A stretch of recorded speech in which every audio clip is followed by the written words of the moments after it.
ఎవరైతే శ్రావణ్ అనే పేరుతో పిలబడుతున్నారో వీళ్ళ జీవితం ఎలా ఉండబోతుందంటే వీళ్ళ జీవితంలో ఎవరో ఒకరి సపోర్ట్ మాత్రమే ఉంటుంది. పుట్టిన దగ్గర నుండి మీరు అబ్జర్వ్ చేయండి. శ్రావణ్ అనే నామంతో మీరు పిలవబడితే మీ ఫ్రెండ్స్ కానీ, మీ రిలేటివ్స్ కానీ, మీ కొలీగ్స్ కానీ, మీ బంధువులు కానీ ఖచ్చితంగా వీళ్ళకి తల్లి సపోర్ట్ అయినా ఉంటుంది, తండ్రి సపోర్ట్ అయినా ఉంటుంది. వీళ్ళ జీవితం ఎలా ఉంటుందనంటే వీళ్ళు కాన్స్టాంట్గా ఉంటారు.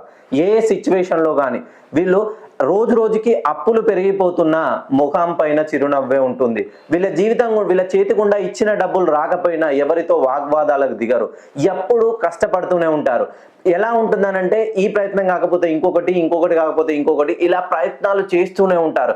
ఖచ్చితంగా రోజు రోజుకి ఏదో ఒక రోజు మార్పు రాకపోతుందా, నా జీవితం అభివృద్ధి చెందకపోతుందా అని అలా ఆలోచిస్తూనే వీళ్ళ జీవితాన్ని ఇప్పటికీ 30 నుండి సుమారు 40 సంవత్సరాలు వేస్ట్ చేసుకున్నారు.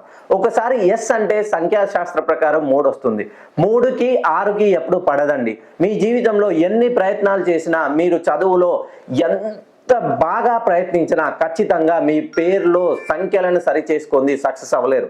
మీ ఉద్యోగంలో మీకు రావాల్సిన ప్రమోషన్ మీ పైన పాలిటిక్స్ చేసి వేరే వాళ్ళకి ఇప్పిస్తారు. మీకు రావాల్సిన ఇంక్రిమెంట్స్ వేరే వాళ్ళకి పడతారు. మీరు కష్టపడి ఒక ప్రాజెక్ట్ని సబ్మిట్ చేస్తే అది ఆ క్రెడిట్ అనేది వేరే వాళ్ళు తీసుకుంటారు.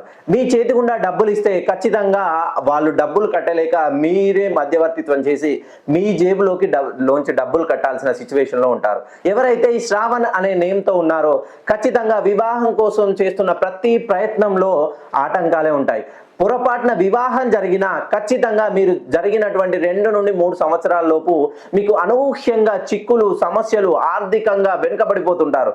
మీరు ఏ ప్రయత్నం చేసినా విఫలమవుతున్నారనే చెప్తుంది మీ గ్రహ ప్రభావం. ఎవరి పేరైతే శ్రావణ్ అని ఉందో ఒక్కసారి మీ పేరులోని సంఖ్యాబలాన్ని సరిచేసుకోండి.